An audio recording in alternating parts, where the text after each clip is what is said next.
How's it going, YouTube? It's Captain OJ here again with another deck profile.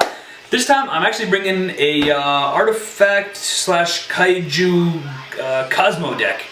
Now it's just garbage. It's awesome. No, we actually went to a locals here in Montreal, and normally it's one of the more larger locals in Montreal, because this is when they actually have like a lot more meta decks that show up. And there were meta decks there. Yeah, there were meta decks that ended up showing up. And anyways, it's a little bit more competitive when you go to this one. So it's like, I don't know, I find it a little bit more fun, but it's also a little bit more of a pain in the ass. Time Lords beat Chalice. Yeah, anyways. My Kozmo deck ended up doing fairly well. I ended up switching it up. Instead of going with my DDDs, I went with Cosmos because I was testing it out. And anyways, it did actually very well. I ended up taking second out of, well, it's a small locals this time around. It was only 8, but I mean like 4 of them were meta decks. Yeah, like True Dracos. Yeah, we had True Dracos. There was a Zodiac player in there who ended up just dropping out. I think like, he got beat up twice and he was like, that's it. Yeah. And then there was a dinosaur deck. And anyways, it was a fairly well, I guess meta heavy, you can call it. Even World Chalice deck was there. Yeah, I beat him though. Yeah, anyways. I'm going to get to the deck profile and I'll let you see what I did. Alright, so like usual, we're going to start with the main, then the extra, then the side, and I'll explain my choices. So, right now, I play only one of each big ship. The reason why is because if you have any more of them, you kind of brick. Dark Destroyer, because it's limited, I'd be playing more of it. I was actually thinking of bumping this up to 2 because it ended up saving my ass against the True Draco deck. Game 1, True Dracos ended up beating me. It was just a slaughter. It wasn't even fun to watch. So you bumped him up to 2? Yeah. I thought he was limited. No, that Dark Destroyer is limited. Oh, this guy's unlimited. Oh, really? Yeah. Huh, that's weird. But he's not. Here's the problem though. The Dark Destroyer and Forerunner, when they get destroyed, they float into another ship. This one sort of does it. It sort of floats, but it searches instead of it brings something to your hand instead. Okay. And that's the only crappy part about it. Other than that, though, if you're bringing them out with like Tin Can or something like that, then chances are you have monsters in the graveyard, and you can actually negate traps, and it's not once per turn. By banishing the Kozmo monsters in grave, you can negate traps, and that's what saved my ass against the True Draco deck, because it was very trap heavy. And anyways, I was thinking of bumping him up to 2 by replacing one of these guys. These guys came in handy, but not as often as I was hoping. Anyways, the Slip Rider, when you special summon to the field. Yeah. Anyway, when you special and normal summon to the field, you target and destroy a spell or trap on the field. And because of the way the deck operates, sometimes that comes in handy. I played 2 Kozmo Dark Lady. I played 2 because I was hearing a lot of things about Kozmo Dark Lady being actually really good against like Zodiacs. So, number 1, because you have to activate a monster effect to target her, and you can pay 1,000 life points to negate it, but unfortunately that effect is only once per turn. I only played 1 Farm Girl. I was thinking of bumping it up to 2 because I ended up banishing it once and I kind of needed it. But it still ended up helping me out. I was able to get it back eventually. I only play 1 Strawman. Strawman's okay, but it all depends on the play that you're going for. And more or less you bring back a ship, the ship attacks, and at the end of the turn it blows up and you bring something else to the board. So that's for the most part the play that you go for, just to try to help bring more monsters to the board. Like every variant of the deck, you gotta play 3 Kozmo Tin Can because he's the best. Basically, at the end of at either player's end phase, you pay 500 life points, search for 3 different Kozmo cards. Your opponent chooses 1 at random, comes to your hand, the other 2 go to the graveyard, and that really helps out with stuff like the Kozmo Dark Eclipser. And because you run a lot of like Monster Revival, it helps to bring them back anyway. You can bring them back from the graveyard anyway, so you can't go wrong with this card. I played 3 artifacts. I was actually thinking of bumping it up to 4, but it's hard to find space with the way that I built this deck at the moment.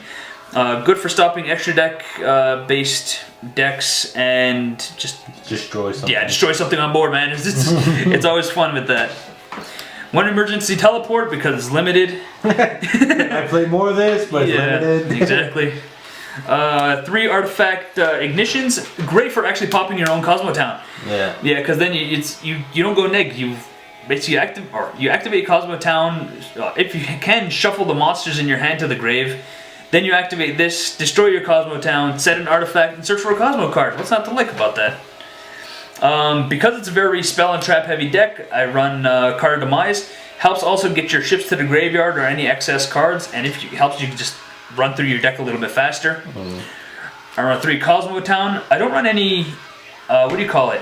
Terraformers to search it out because I find you see this card enough without it. Basically what it does is... Is it searchable? Huh? Is it searchable? This is searchable with Tin Can, yeah. Sort of. But anyways, it's you can shuffle your Kozmo monsters or your ships back to your deck and then draw the same amount. And you can recycle your banished Kozmo monsters, so that always comes in handy. And you know, especially with Tin Can, if you manage to get them out first, then you know you're paying 100 life points to do the same thing over again. So it's what's not to like about it. Because you don't really special summon on your turn, unless you're going for an OTK, Pot of Duality, especially if you're going first, it just helps you get your combo pieces in the right spot right away. Combo wombo. Yeah, combo wombos. Well, not really, more like get your defenses up so your opponent can't do anything. I run a small Solemn pack. Solemn Brigade. Yeah, Solemn Brigade. 2 strikes and a warning. No scolding? No scolding, not in this one. No. No, there's too many traps in this one. 3 Artifact Sanctums. I'm gonna the reprints. I personally find these look a hell of a lot sexier than the ultra rares. The new rarity looks really nice. Even the blue Sage Rise blue, I'm like, fuck it, looks better. I swapped it out. Even Danko and everything. Yeah, everything that I think got bumped. When I went up against the dinosaur deck at the end, summon limit actually really helped. I normally, even on your opponent's turn, you normally don't summon no more than once or twice. Normally those 2 summons is enough to like ruin your opponent's day, and because you got back row, you're not too worried about it. So I find summon limit is absolutely friggin' awesome against a dinosaur deck. But unfortunately, the dinosaur deck ended up still beating me in the finals. So this card did come in handy, but it didn't affect them as well as I was hoping. So what might end up happening is I might be switching these out or 1 or 2 other cards for Mirror Forces, because dinosaurs don't have no protection during the battle phase. And then just for general monster revival, 2 Back to the Front and 1 Call of the Haunted. I wanted to actually make it 2 and 2, but I'm finding it hard. Why do you just run 3 of those? It's because you got to put them in defense. Yeah, but usually if you're going if you're going to the offense, you want to use Call of the Haunted. But that's just the way I see it anyways. Here's the way I plan my decks. Or this deck, I should say. This is the artifact variant of the deck. Which I really liked, especially going first. And even if you like lose the first game, you can force yourself to go first again. So at least with this variant, exactly. The loser chooses, you know. Yeah. So you keep your deck essentially the same way with siding up maybe a handful of cards. Now it's more or less 2 decks in 1. Because with the side deck, I almost changed the entire draw engine out and a handful of monsters. I got 2 Allures, 2 Sacred Swords of 7 stars. I added an additional Forerunner. And the Kaiju engine. I built my side deck essentially planning to go second. That's almost the entire idea behind this deck is to go second. The entire idea behind this side deck is to go second. You got Maxi, and then because you don't use your extra deck too often, Ghost Reaper is absolutely amazing. You know, and even if for the most part you don't really use your side deck with a Kozmo deck. You know, you use your ships and whatever else really to screw your opponent over. Because if you look at my side deck, and even then it's like an incomplete side deck.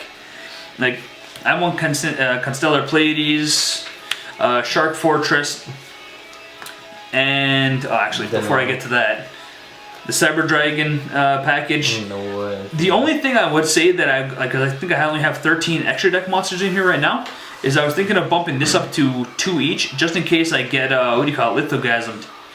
And they pop 1 each, so then they can't stop my entire package from going off.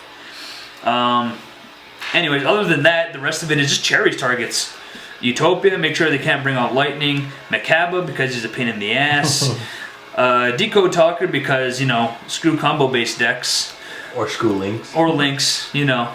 Cypher and Lord Omega for more like, Light Sworn decks. Crystal Wing for Wind Witch, Zodiacs. I don't like heroes. ABCs, and like I said before, ABCs are coming back, man. They're like almost meta in Japan right now.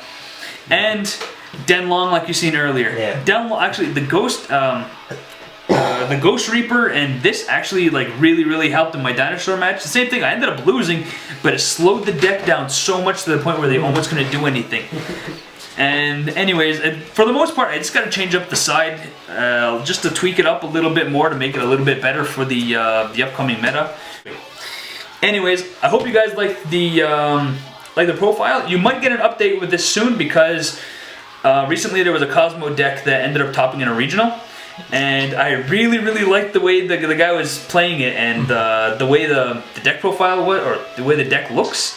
So the next incarnation of this deck might be a little bit more, I guess, similar to that one. But we'll see what happens in the upcoming format, because the ban list is supposed to be hitting soon. Eventually. Yeah, eventually. Hopefully it's in next week or so. Anyways, hope you guys enjoyed. Like, comment, subscribe, all that good stuff. Give me any advice that you got. Team KYP and Captain OJ out. See ya.